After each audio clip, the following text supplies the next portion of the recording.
So today's panel is going to be around HMOs and the challenges and the opportunities that we can see right now in the market. Very honoured and privileged to be joined by, we've got James and we've got Whitney, Daryn and Neil. They're going to be here on the panel with me. So we're going to get, feel free to come in, take a seat, come in, fill it up from the back. There we are. Brilliant. So, I'll first introduce myself. I'm Matt Baker. I'm the co-founder of the HMO Platform and Scott Baker Properties. I'm an award-winning author and developer of HMO Properties, specifically co-living. And we're here today with the HMO Platform, which is the stand down in the main exhibiting hall as you come out. So please do come and say hi to us at the end. But that's enough about me because I want to start to get into this topic. So first and foremost, I'm going to ask the guys on the panel to introduce themselves. And then we're going to do two halves of this. We're going to look at the challenges first and foremost, and then we're going to dive into what the opportunities are for 2024. So first and foremost, over to you, James. Thanks, Neil. Thank you. Hi, I'm James. I'm a founder of a company called Safe2. It's a property compliance platform that deals with safety certificates. That was recently acquired by the NRLA, and then I've moved into the Chief Innovation Officer for the NRLA. For you that don't know the NRLA, we are a member organisation, the voice of the landlords. We have about 108,000 members, and it's all about campaigning and lobbying for a better sector. Hi, my name is Whitney and I run a company called HMO Limited. Basically, anything to do with HMOs is what we do. We source them for investors, we convert them and we manage them. Basically that's it. So anything to do with HMOs, that's us. We've been doing it for about 30 years, long before it was even called HMOs. Hi, I'm Daryn Brewer. I am the founder of Propods. We are a HMO provider in Portsmouth. But I'm also the co-founder of the HMO and Council Tax Reform Group. Hi, my name's Neil Chadda. I'm a member of the HMO and Council Tax Reform Group. I'm also an admin on the HMO Group and also run a portfolio of HMOs in West London from along the M4 corridor. So hopefully I'll be able to answer any questions that you might have. Fantastic, thank you. I forgot to add that I'm also a member of the committee with these guys. I just remembered that now. Just remember that's what we do, yes. Okay, so first and foremost, let's dive into the challenges that we see with HMOs right now. So I'm going to go to each panel member individually, and I'd like you to talk about that from your perspective. So again, starting down the far end with James. Over to you. Thank you. I think obviously the biggest right now challenge is that the abolishment of Section 21 and obviously the changes that come along with that, the rental reform. So the NRLA have been quite pivotal in campaigning for better extended notice periods. That's the word. Sorry, notice periods. And actually, from the beginning, it was a 2-month notice period from day one, which obviously will be decimise the HMO market. But we've managed to get it to table to 6 months. So that's 2 months notice after the first 4 months. So although it's not perfect, it's definitely a better step in the right direction. It's never going to be the perfect situation, and I think they've. We've managed to get more concessions than they have, but it just means that we'll have to adapt a little bit to our HMO business model. The rents will just indicate a reflection of the cycle, and I think we'll all just adapt. So do you think that Section 21 is definitely going to go? Yeah, 100%. Yeah, it's gone. Yeah. It's gone. It's gone. You heard it first. Jinx, there we are. Okay, Whitney, what do you see as the biggest challenge facing HMOs, investments or management moving forward? I definitely agree. I think the Section 21 is going to be around a little bit longer though. I think it's definitely going, but it's not going to go as quick as we initially thought. I'm hoping anyway. I think utilities, managing utilities, because as you know, with most HMOs, we cover all the bills, and for a lot of us, the bills have gone up like they've quadrupled. So that's one of the biggest things, but we're doing what we can to combat that. We've got a lot of investors who are now going on individual meter systems in each room, and then they're sort of adjusting the rent and allowing the tenant to pay for their own electricity. So that is that. Always the regulations, they're always increasing the regulations. Some of them I think are really, really good and necessary. A lot of them I think are just their job's worth with some of the things they're doing, but we just have to find a way. Whatever they throw at us, we have to find a way, because they need HMOs. They can't meet the demand for accommodation. And one quick thing I'll say, those of you who don't know a lot about HMOs, people used to think that it was just people who were single workers or unemployed.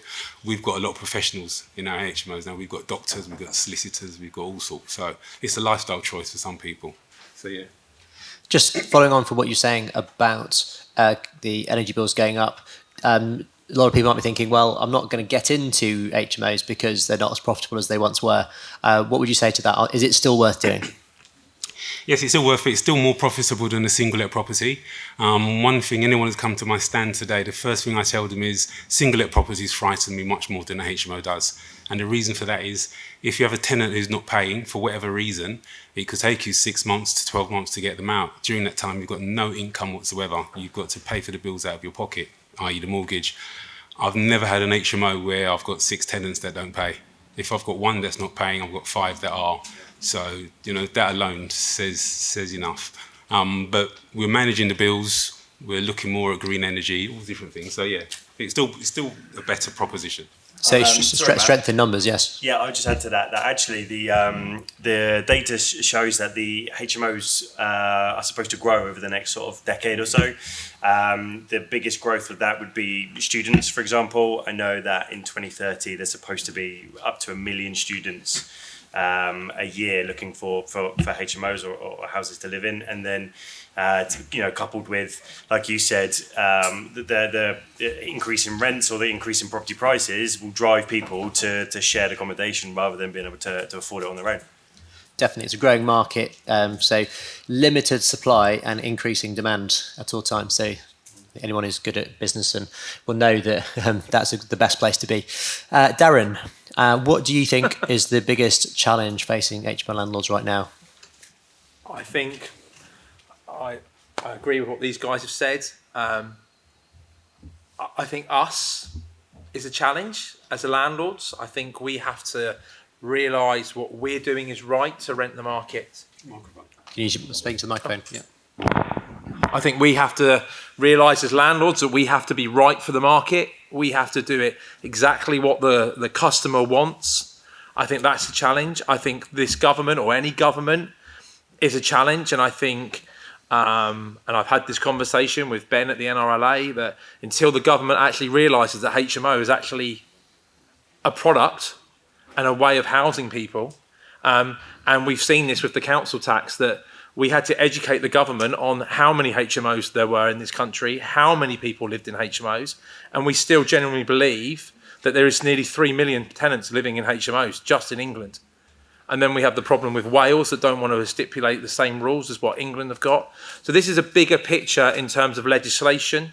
The Renters Reform Bill goes away, but yet again, it goes some way, but it still doesn't recognise HMOs. So I think we as a community have to stand shoulder to shoulder with tenants and actually make this right. Because until we get this right, you're never going to resolve the housing problem. And we do have a way of resolving a housing crisis. And obviously, Daryn, you are a key member of and founding member of the HMO Council Tax Reform Group. So for those of you in the room, in fact, let's just do a bit of a poll. Who in the room has HMOs already? So you've got probably a third of you. Is anyone thinking about getting into HMOs? So probably about half of you there. And those of you that are thinking about HMOs, have you been put off by rising utilities and council tax banding of rooms? Has that been a concern for anybody? Just raise your hands. So it's the same people, yeah. Okay. So as you probably know, the banding of HMO rooms is no longer legal as of the 1st of December 2023. So Daryn, you tell us a little bit about that before we move on.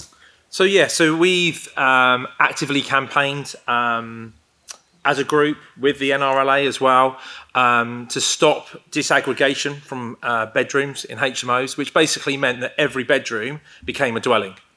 So the argument we had with the government was, you need 3 million houses, we can give you 3 million dwellings without no one actually putting a spade in the ground.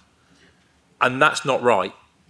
You know, they are called HMO for a reason, because they have a house of multiple occupation. It's in the title.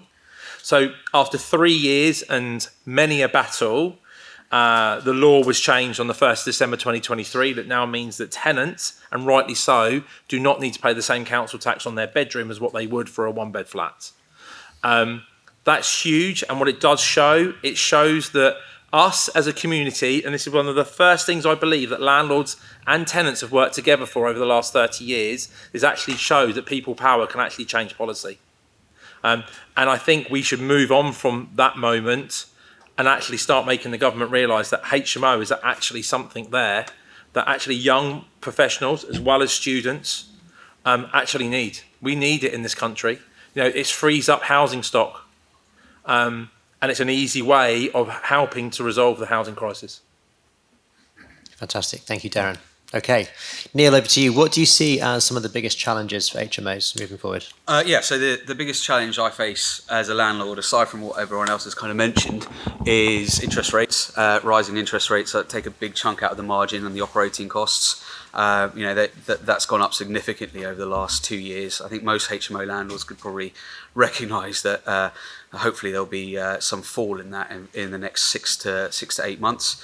There's not much that we can really do from that as an operation, apart from fixing costs and working with the right brokers, etc. But we've just got to kind of white knuckle that through. The second one I feel is, apart from utilities, which Whitney's already mentioned, is the legislative risk. Which we are facing as landlords in general, but HMO landlords specifically. And I think we do, as a community, need to invest more and pay more attention to lobbying and be more active in putting our arguments across to the government instead of just kind of being passive and just sucking up whatever legislation is kind of thrown at us. And we as a community are because we're quite cottage industry, we're quite individual landlords. We don't think that we can kind of group together in order to affect legislation. But what Daryn has proved, and what through the HMO and Council Tax Reform Group have proved, is that with the right backing and with the right kind of enthusiasm, we are able to affect legislation to our favour and to tenants' favour. And it's something that we should be doing more actively, because there is a return on investment for that lobbying cost. So it's just something to be wary of, that it might not, investing in lobbying might not seem like there might be return on investment immediately, but over the long term, we've seen that it has. I mean, what Daryn and the HMO Council Tax Reform Group has achieved is a huge saving for landlords and tenants. So it's something to bear in mind. And I also think something to look at is, the NRLA were very much wanting the property platform. Of course. Why do we need licensing? If we have a national property platform, why do we need local authorities to have their own licensing schemes? Because up and down the country, every local authority has a different view on their licensing scheme. Well, let's just scrap it. Let's have the property portal. Let's have it where landlords have to put everything on there. Before you can sign a tenancy agreement, it should give you a code that you put on your tenancy. But let's go to the next stage. Let's make tenants do the same. Because our risk with tenants is exactly the same risk with tenants and landlords, We have to work together. There shouldn't be greedy landlord, sad tenant. It should be happy landlord, happy tenant. And until we get that right in this country, we are never going to move forward. Anyone over there want to add to that? I know that the NRLA agrees with that 100%. I know that Ben, the chief exec, have been speaking to Michael Gove about it, and I think they have conceded that they will think about and consider it. That if the property portal, when the property portal does go ahead, that they will reconsider some of the licensing aspects of it. Fantastic. All I would probably add to that is they're going to need to find a way to make the income, because they get a lot of money from the licensing.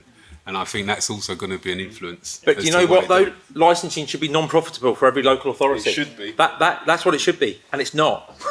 So, they shouldn't have an income because it should be non-profitable. So it's a real reset.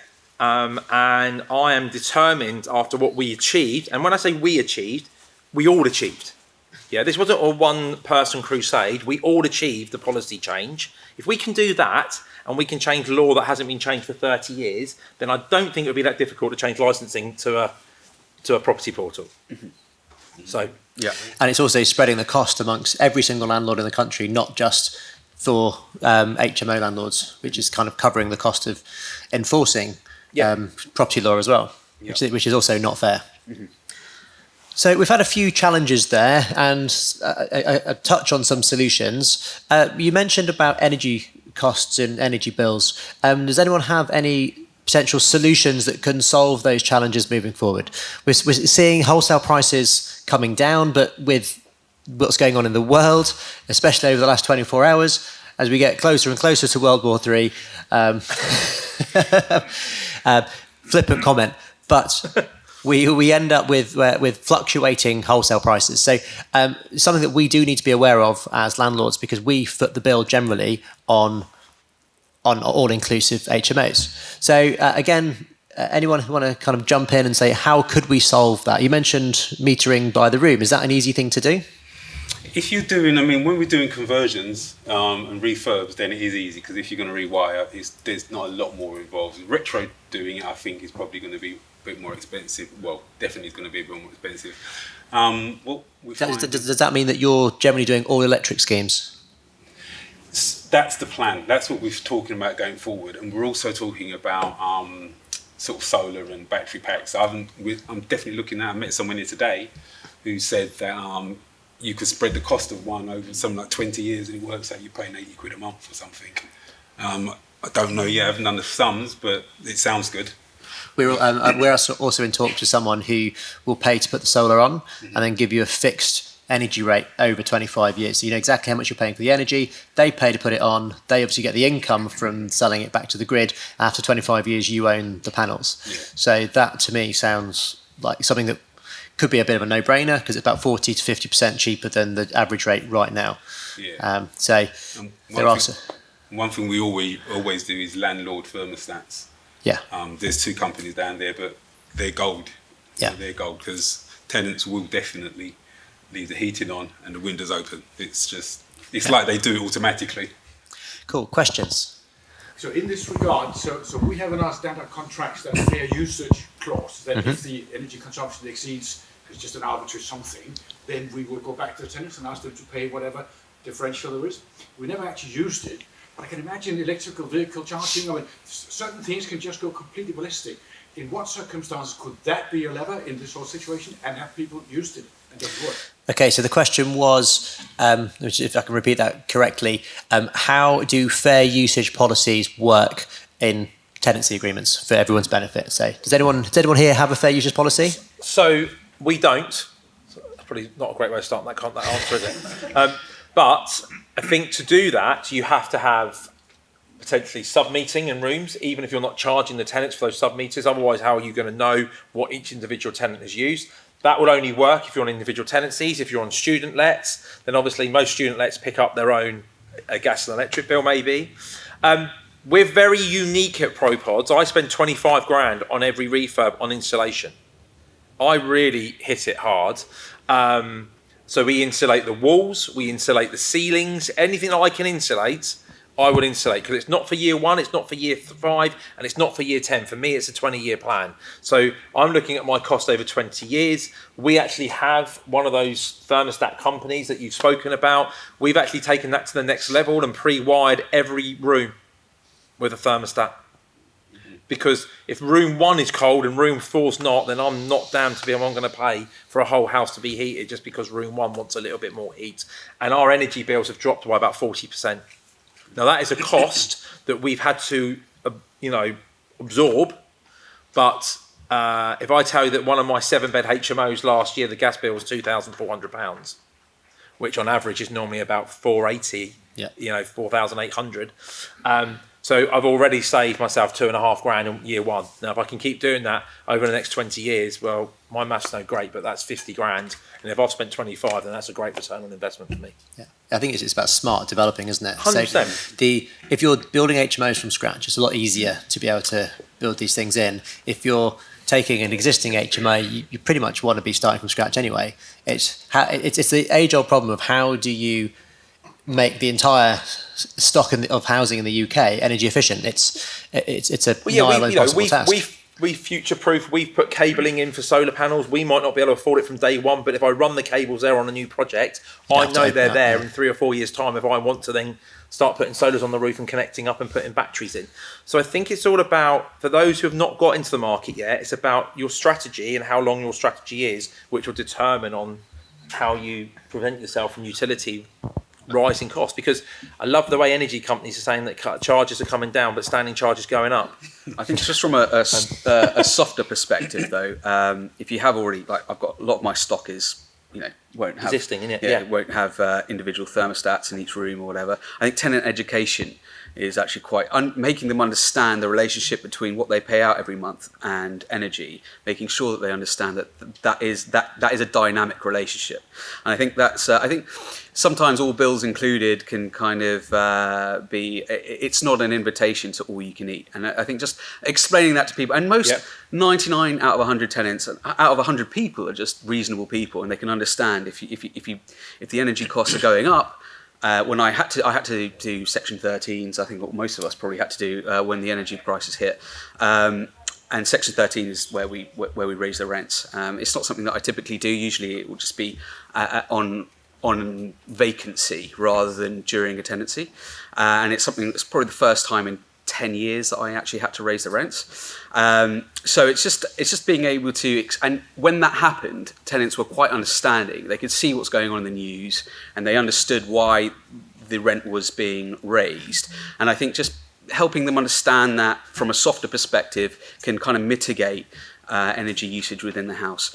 Also, the last point I was trying to say is try and keep track of energy. Like, have a look at those meters. It's a pain. I know going over there, if you don't have a smart meter, taking a picture and judging the usage, but you know your unit costs, you know your standing charges, and you know how much is being used, maybe over a month period. Just try and keep track of it, and then you'll be able to at least have a thumb in the air. And the reason why I say that is because I didn't do that, and it has come to bite me in the bum, to be honest. So I kind of just close my eyes to it, and if you can, just go over there, pop over there, or you have the cleaner, take a snapshot of the meter, and just keep an eye on it, and just see how that meter usage. You could probably build out your own kind of model as to what the usage of that property is.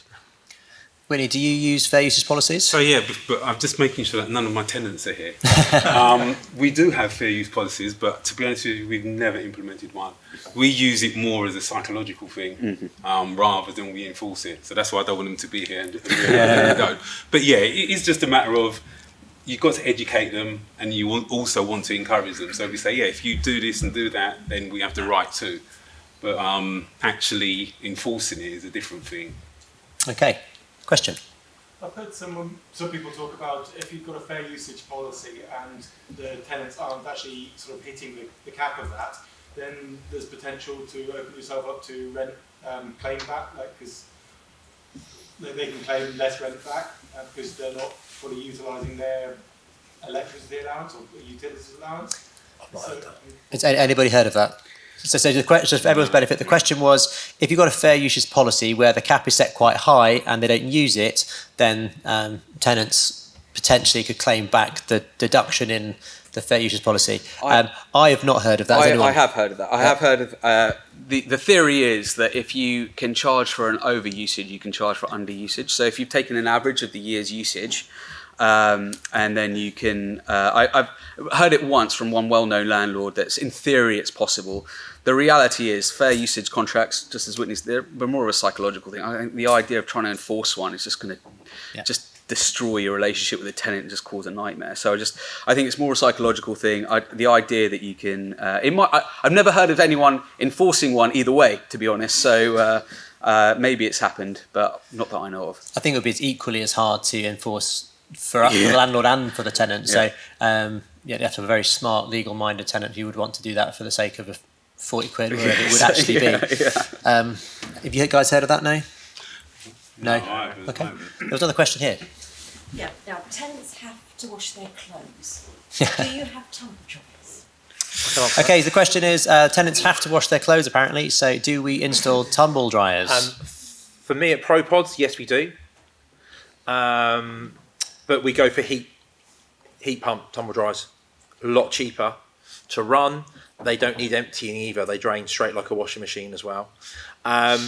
We tried washer dryers. From my experience, I probably would say I've kicked one down the road. Probably too heavy to do that. But after seeing 3 engineers in a year, I decided to bin that one and just go for washing machines and separate tumble dryers. I think this all comes down to, again, though, what you're offering to your tenants, the size of property, etc., etc. So it's not a one size fits all, and it's certainly not a one type of per region fits all. Matt and I will tell you that there are as many different models up and down the country and different types of tenants in regions and different styles and formats and everything else that wouldn't work in London or wouldn't work in the south but work up north. It's a very random mixture of HMOs. What you don't want, I guess, is tenants to dry their clothes within their rooms. Yes, exactly. Right. That is the thing that you need to avoid at all costs, because that's a recipe for condensation, mildew, all kinds of nasty stuff. I provide tumble dryers and washer dryers, but I also try and provide as much air drying outside as possible as well, and as much, again, education about, tumble dryers can potentially damage things if they're not used correctly, and things along those lines. And as I say, most people are sensible. If they see an air dryer during the summer, they will try and use it. I'm not saying all of them do, but is your question based on the fact that you don't want to put them in, or what was the kind of context? Well, my partner and I debated, and he says no. He'd rather than dry their clothes in their room. But as you say, mould, there is a problem with mould. Mm-hmm. Yeah, and also he's concerned about people inviting their friends around to use the tumble dryer. What, like a tumble dryer party? To be fair, has anyone heard of a tumble dryer party? party? WhatsApp being invited to one tomorrow. Yeah, you guys can come if you want. Whitney. So we inherited. So we took a property on about 7 years ago. We took it on a rent to rent, and it had a tumble dryer in it, and I wanted to rip it out. I thought there's no way, because they're gonna dry one shoe and whatever else. And to be fair, some of them did. But I quickly learned the value of it. So what we do put them in all of our properties now, but that's the one thing we will put on a meter. So we actually have a meter and they pay £1. Because other than that, they will dry one sock. But the benefits of it, keeping mould down and all that sort of thing, outweighs not putting one in. And to be honest with you, in 2024, most people expect it. So we do put tumble dryers in, but that's the one thing we will put on a meter. We're thinking of fitting lines in our en-suites, washing lines, where they can pull it across their shower. Like a hotel. That's pretty cool. And then upgrading the extractor fan. So if they want to create a mouldy environment, they just create it in their en-suite. And bearing in mind, majority of the en-suite's tiled, the only problem I've got is the ceiling. Yeah. So it could be UPVC that. Yeah, exactly. So we are thinking. My investors in the business frowned upon me the other week when I suggested it, and then some of them went to a hotel and come back the week later and went, I love that. So it's very simple. The £25-30 a buy. Yep. They'll be very, obviously you're going to have to be height dependent depending on your tenant. So a line of what's... Yeah, so from one side of the shower wall to the other, they just literally hook off. So that, exactly. Yeah, all larges. James, I was only going to mention that if your husband does end up winning the argument, just make sure the ventilation is there. Yes. Good ventilation. There's no reason for there to be mould. As long as there's a good through flow of air, then there's no reason to have the mould. So something to add to what these guys are saying. So on the sub-metering, do you find that tenants get frustrated by having to pay for it, or are they actually happy to just go tap? I take it, do you use a smart sub-meter where they tap, or is it an app? They just go online and top up. Never had a problem, because they know that from they've taken the property. Yeah. They've taken it with that. And on the same way, so someone mentioned about car charging. It's a big thing, especially with planning permissions on HMOs moving forward. A lot of councils are now asking for a charging point at a large HMO. Those, in my opinion, should definitely be on a sub-meter, because that is not included in the rent. I've heard a story the other day about a tenant running up a massive bill for Bitcoin mining. Oh, I've had a friend who had that, yeah. I'm pretty sure one of my tenants is doing it, actually. So I think it comes again on why is to keep on top of your usage and work out what your usage is, and then if you're going to see something, you're going to see it within a month. You need a dynamic overview of what Yes. you're looking at. Yeah. Does any landlords here check their bills every month? Yeah. Good. We had a couple of tenants Yeah. who had electrical heaters in their rooms. Yeah. We saw one property, exactly back to what you were saying, sorry. Yeah. And the electric meter just went off. And whenever the lettings manager came around, clean, nothing. So we sent the electrician around. So we just need to have for other reasons, right? Yeah. And suddenly the heaters were there, the little local fridges in the corner, everything was there. So that's why the bills just go rocketing. So it is worth, it's Let's take a little picture of it, get someone to do it for you. It should be okay. I don't do that right now, actually, and I should be doing. I'm suggesting it to you guys, and I sacked it off. So I want to start properly doing it instead of doing it every 3 months. So we'll keep each other in check. One other thing which also potentially solves the electric issue plus the mould issue, and something that we are trialling on our new projects, is an MVHR system. It's mechanically ventilated heat recovery, which means that you can have thermostats in every bedroom, and as long as it's insulated really well and airtight, then you can control the flow of air around the property. It extracts the moisture from the air, extracts the heat from the air, and redistributes it to where it's needed. So it is very much an infrastructure cost, and we haven't done it yet, so I can't say that it's worked or it's the solution to everything. But we're trying it on 2 projects right now. One which is a normal house, one which is a commercial conversion. So that's something that could be explored in future. Question, yes. Modular meters. Do you do those in your rooms? In the HMOs? Modular meters. Anyone use it? Which is what we just spoke about, isn't it? I think we just talked about. Yeah. So the sub-meter. Each room. Yes. On new projects, Sorry, I was probably on new projects we're looking at that to control the utilities. Yeah. But Yeah. on older projects, a retrofit is quite costly. Okay. But if So we are going to rewire a If property, you're we doing a would do it. refurb, you might as well just put that straight in. Yeah. I think it depends on your market. No, that also does come in. I think it depends on your market and what other people are doing in that town. Okay, so it's a non-Article 4 area, so there's not Well, no, it's just I think your tenant I think demographic. it's your tenant demographic more than what. Yeah, it's your tenant demographic. But if you're going to do it, if they're doing a back to brick, they should probably just chuck it in, right? Well, I've seen a few people do little mini circuit breakers in each room, and then they fitted it to that. Yeah, So so once ra- you've done a circuit, Yeah. then if you want to put a meter in the Yeah, future, you can just take a it's there. fuse out and put like Yeah. a little meter. Is that right? Yeah, So, so we will always do them separate circuits. Yeah. And then they could stay inclusive bills, but then a year or 6 months or 10 years down the line, Future-proofing if it. we want to, we can just switch them out and put meters in. Actually, we started doing that when we first started developing. It was Gary from Bolton. It was like, you want them on separate circuits because if something trips in somebody's bedroom Yes. and they're on holiday, the entire property's tripping all the time and you can't fix it. So that way the room will trip rather than the entire of the property. But we stopped doing it because of the cost. But that was 7 years ago. So.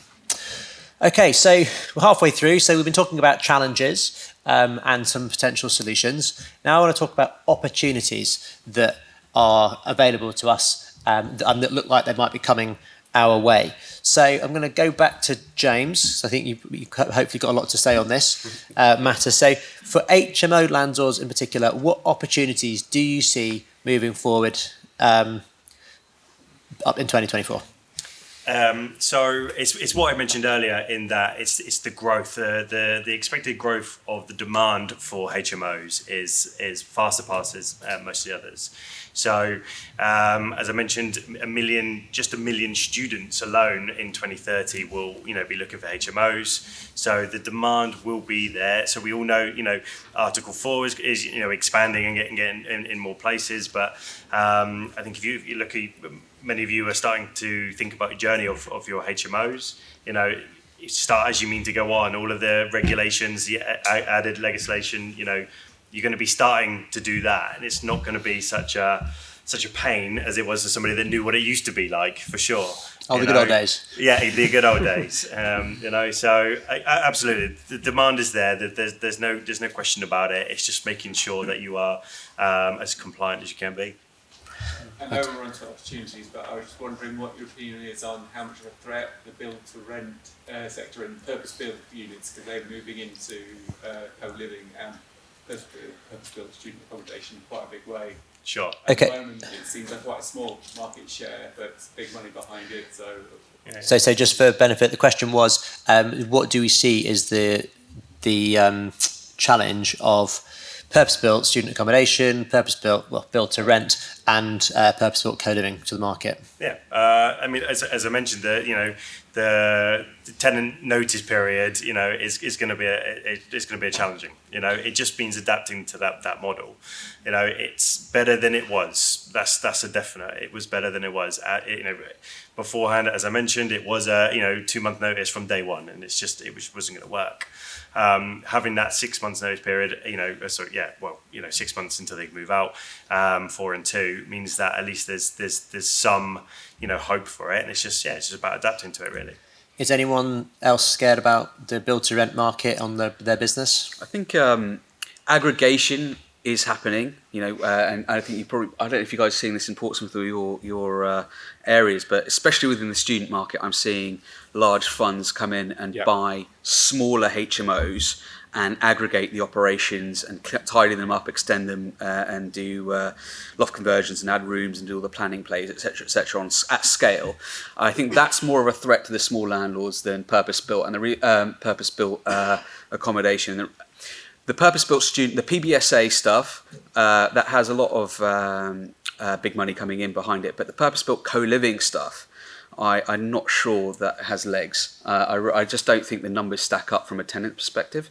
I'm seeing rooms in my neck of the woods that are going for £2,000 per calendar month, and it's just using my knowledge of that market and that demographic. I just don't see how it stacks from a long-term perspective. And I see a lot more of that going through to serviced accommodation than actually providing accommodation to young professionals. So I'm not seeing much threat from big planning plays, building 400 units, but what I do see the threat is investment companies or in private equity coming in and buying up small HMOs in Article 4 areas, aggregating them, and then optimising the operations and pushing out smaller landlords. But I'm not seeing that in Portsmouth. No. I see that. I've heard of it happening in Liverpool. All the student accommodation, because the student market's cyclical, so they love the guaranteed in. Also, there's a lot of purpose-built student accommodation sitting empty right now because they've overdeveloped.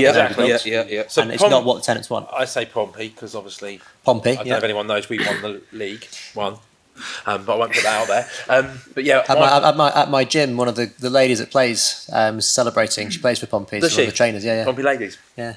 So in Portsmouth, we're bidding a lot of high-rise student accommodation purpose-built. I think the co-living model varies between how you talk to someone. If you spoke to me and Matt about co-living, it would be about people having rooms and sharing facilities, etc., etc. If you talk to the big players, the pension providers, the developers, they're talking about, well, we've got a load of flats in one building and it's got a communal gym. Mm-hmm. That, to me, is not co-living because people aren't living together. That is a bigger version of a hotel room. So everyone's model is slightly different. And I think it comes back to my original thing that the government needs to embrace this and actually realise there's different models within the industry that can actually resolve part of the housing crisis. Mm-hmm. Because I think that co-living model with flats but having a communal area on the ground floor but everyone having their self-contained facilities is one model. I think the student purpose-built model is another model. I think the student HMO is another model. I think our co-living idea of rooms with en-suites but shared facilities is another model. But when you put all those models together, it's like a little Trivial Pursuit, isn't it? When you get all the pieces, you can go to the middle. And I think that's where we are. Yes. And the market's huge, right? So the market's huge, then there will be demographics that there will be the guys that want to rent the rooms for £2,000 a month. They've just come in from, they've come in from abroad or whatever. They moved to London for the first time and they want to spend money and build and plug into a purpose-built community. And they will spend that money in order to do that. But there will be other people that that want to rent a room and live affordably. And the market, because the market's growing, there will be these little niches that kind of pop up that need to be filled. And I think that's just the way business is, isn't it? That's Thank the way you, markets are. Whitney. Yeah, it sounds like you guys know more about the student accommodation. We've got a couple, but what I've learned just with those is you just need to be very, very careful about locations and prices. So the big boys, they've got all the units close to the unis and they're charging astronomical amounts. If your place is a couple of miles away or whatever, you can charge because there are still a lot of people that want them, but your pricing just has to be right. So what we found is the distance from the university and the facilities that you're going to give them will determine what you charge. And as long as you do your homework and do your research, there's always going to be need, and that won't affect you. Because I've been told from people I've spoken to that I think Bristol is something like 100,000 beds short.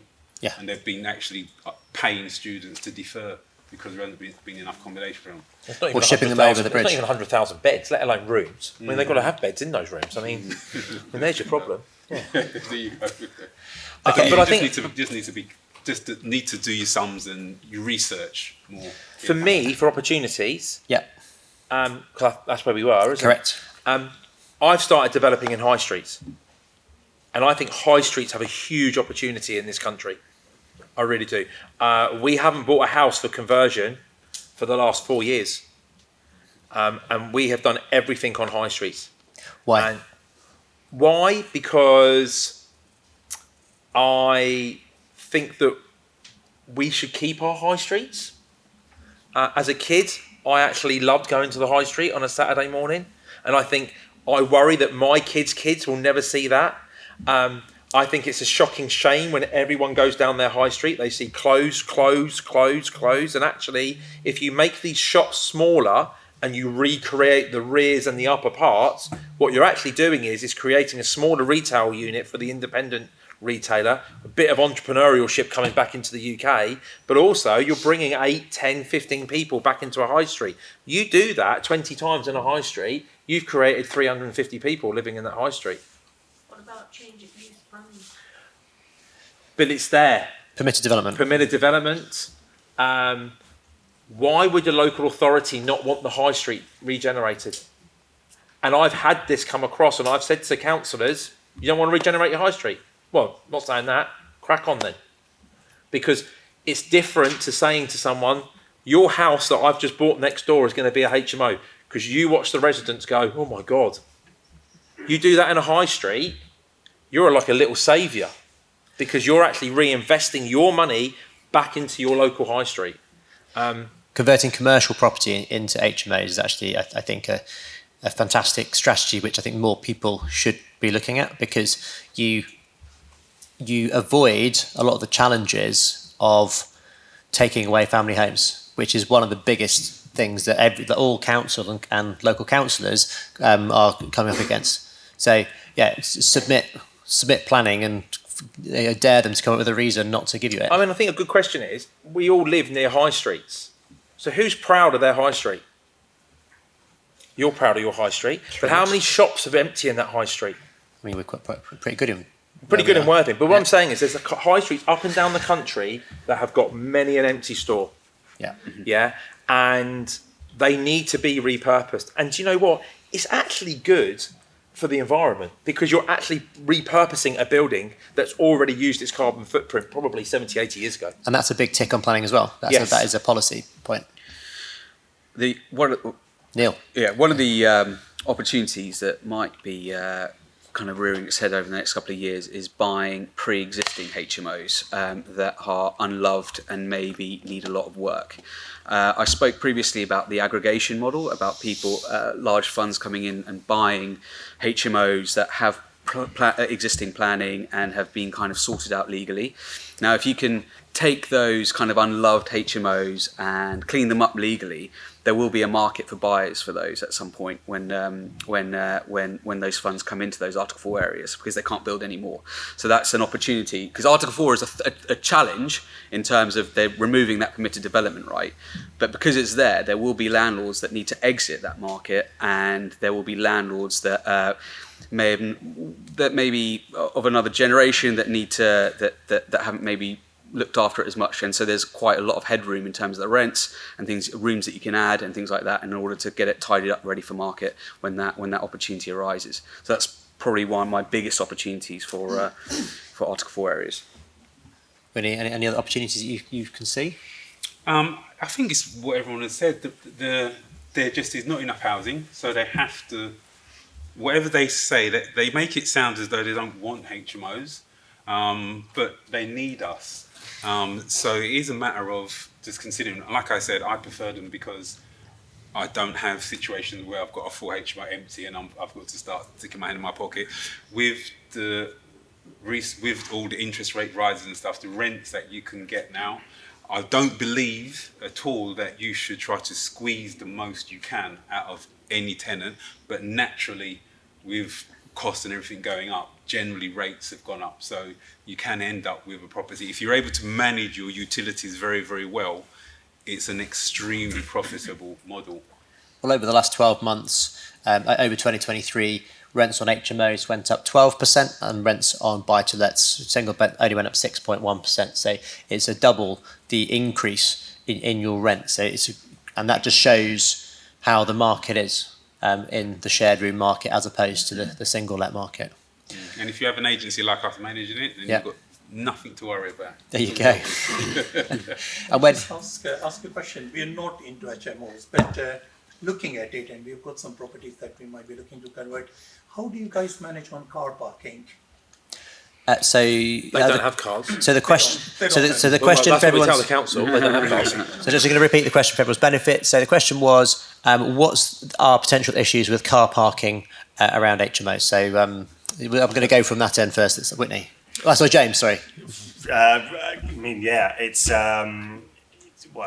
about encouraging them not to use their car, right? So having HMOs in big cities, things like that, local transport, I think it is not having that car parking space will actually encourage them not to use their car, which in turn is obviously better for everything.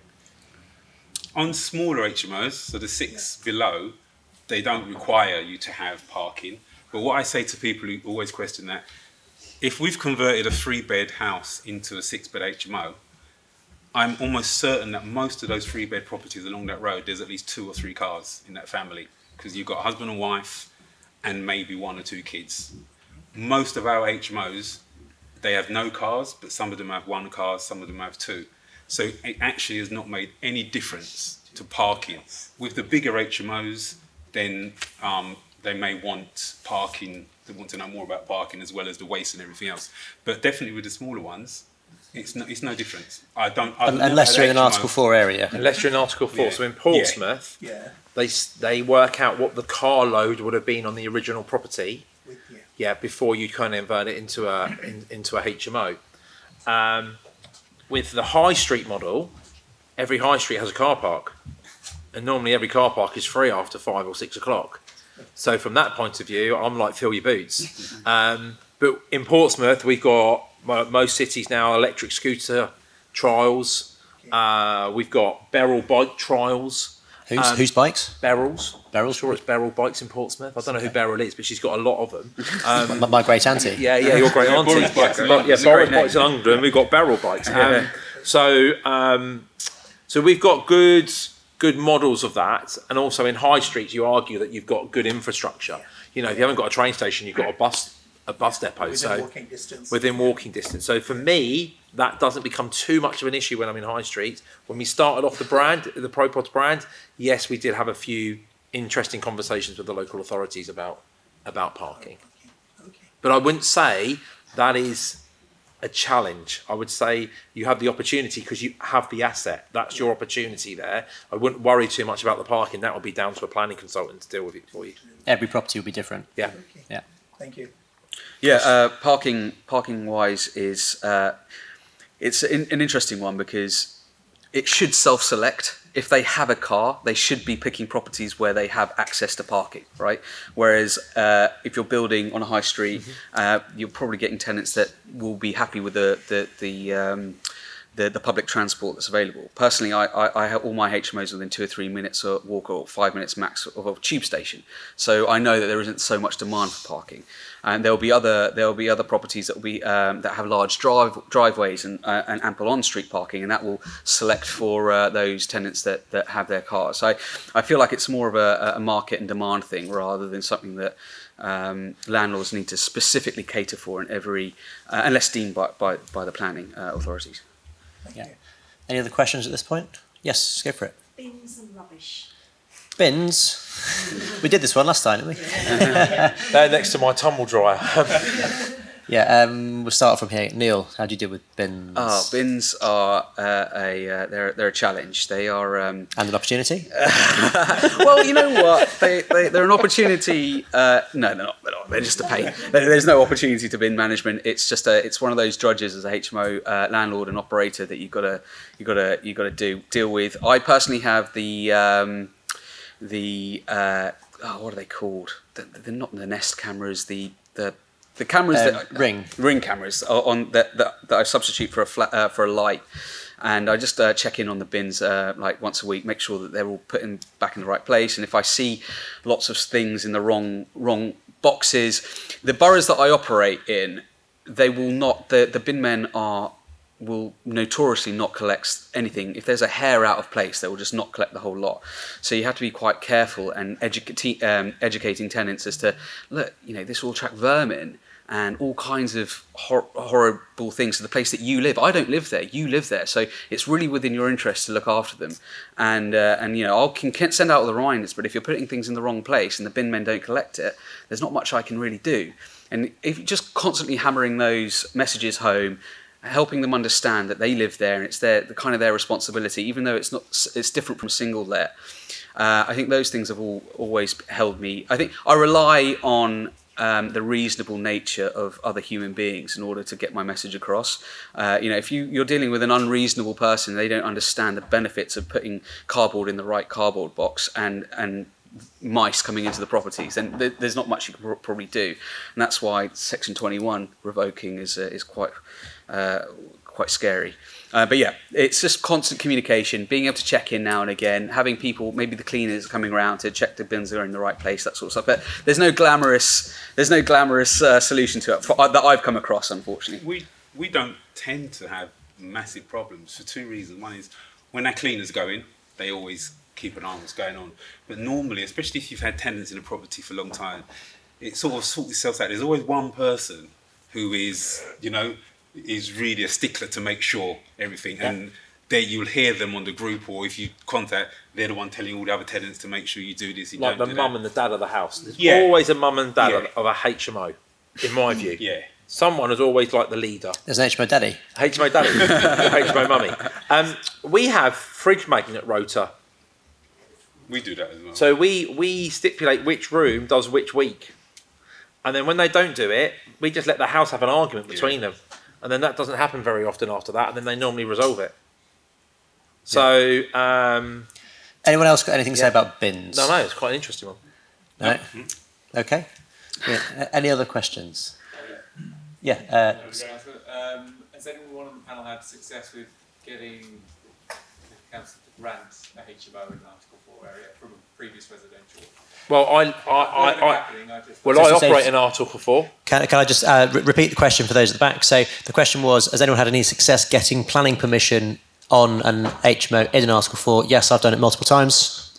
Oh yeah, we're in Article 4 in Portsmouth, and you'll be shocked to hear this, that we actually have a flooding issue in Portsmouth with HMOs under an Article 4. Oh, wow. Our rents are actually on the decline because we've got too many in a 2 mile radius, which for some reason have managed to wangle themselves through with 10%, 50 because it complies with the policy. Because it complies with the policy. But to give you some idea, in January, we saw nearly something like 25 houses go live. Interesting thing about that is that will be a temporary issue because at some point, the numbers will stop working. But it's a local policy that the council brought in, which is the density of HMOs they actually want. And guess what? They're getting it. They're getting it. We did last year in in Wales, we've done one, and basically The whole of Wales is Article 4, by the way. yeah, basically the house either side were HMOs, and about, I don't know, 30-40% down the road. So we said basically the chance of you selling that property to a family are virtually zilch, and they agreed with us, so we got it with no trouble. So that wasn't even policy compliant, that one. We had to do the bird box and the other mad things that they're making you do now, the environmental stuff. But I wouldn't be concerned about Article 4. A lot of people say to me, why do you operate in Article 4? Because do you know what? If you do that, your value of your property is greater. True. We've had trouble. I feel it sounds like Portsmouth is a bit more pragmatic. Manchester is where we operate, and it's very Avoid Manchester City Council. Just go over the border. But Manchester City Council. Very much like it's either over 10%, so no, or there aren't any here yet, so no. It doesn't have a binary policy. Manchester is a subjective at the whim of the planning officer or the councillor. So I advise my clients to avoid Manchester. Or get Gary Neville as your investor, and you'll get everything. Or do everything subject to. Okay, other questions? Yes, so the gentleman behind first. Quick question. Well, going back to opportunities, I know a lot of you guys are further afield from London because the house prices are cheaper, and then the maths is actually working. Because by the time you buy the property, put the conversion in, and do all this expense, and the maths is working to do HMO. But in London, house prices are quite expensive, and by the time you do the refurb, and it just it goes sky high.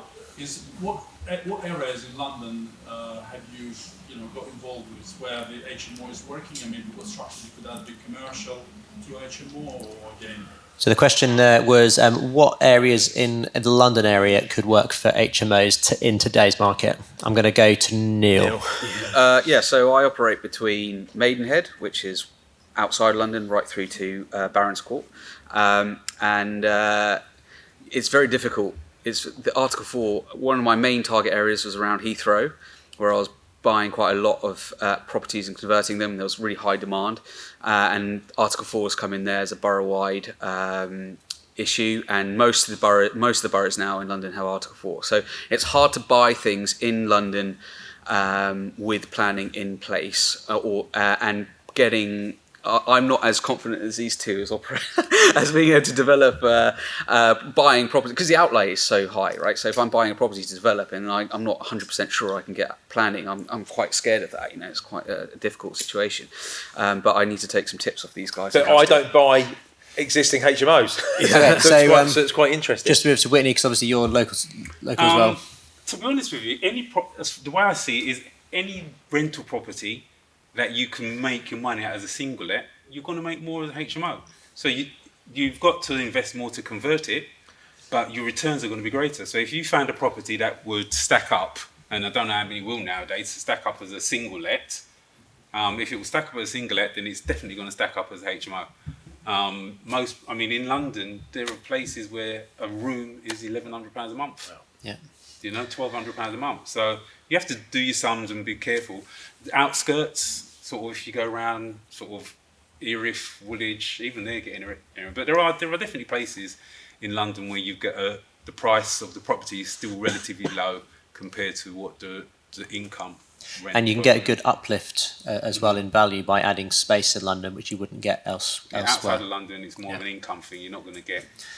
Okay, I'm just conscious of time. We're coming to the end of our time together. So, final question. Wasn't a question really, but my name's Martin Moss. I'm a planning consultant. Hi. I do a lot of HMOs. Yep. And I'm reassured to hear a number of positive things and reflects my understanding of HMOs. So, particularly Article 4 areas. I think a lot of the time people are put off in Article 4 areas. As you rightly point out, it's useful to look at those areas as potential for HMOs, and being the first ones to get in before they hit their 20% thresholds on streets or areas, that tends to be key. So you get in first, and then you get in before others who can't then do their schemes. I think is often critical in seeing that opportunity. We touched on obviously waste and refuse and things like that. Another thing to bear in mind is cycle parking. Yep. Councils, when you do get planning permissions, require cycle parking provision, and that can be used also to offset car parking provision. Yeah. I've had a number of schemes where I've got planning permission where we've had a 106 agreement that's removed residents of rights to apply for parking permit for parking on the street, which has resolved the parking issue and obviously encouraged them to use cycling and transport. So a lot of these things can be resolvable. It's often the main challenge is losing family dwellings. Yeah. But certainly with commercial, particularly above shops, I'm seeing a large growth in wasted space above shop being converted to HMOs, and that is a definite continuing trend in district centres in London as well as town centres outside. So, as a straw poll, thank you for that. Brilliant. As a straw poll, is anyone concerned with the challenges we talked about anymore?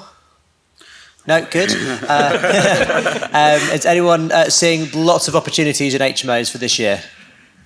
Excellent, fantastic. Before we finish, I'd just like to give each panel member 20 seconds as a final word, and just let us know where they can find you or speak to you in the exhibition centre. So, James. Sure, yeah. The NRLA and Safety both have a stand downstairs. If you want to know a little bit more about the NRLA or have some of these concerns, we do have an advice line that is, phone, and they'll answer any questions that you may have about any part of the sector. Is everyone a member of the NRLA?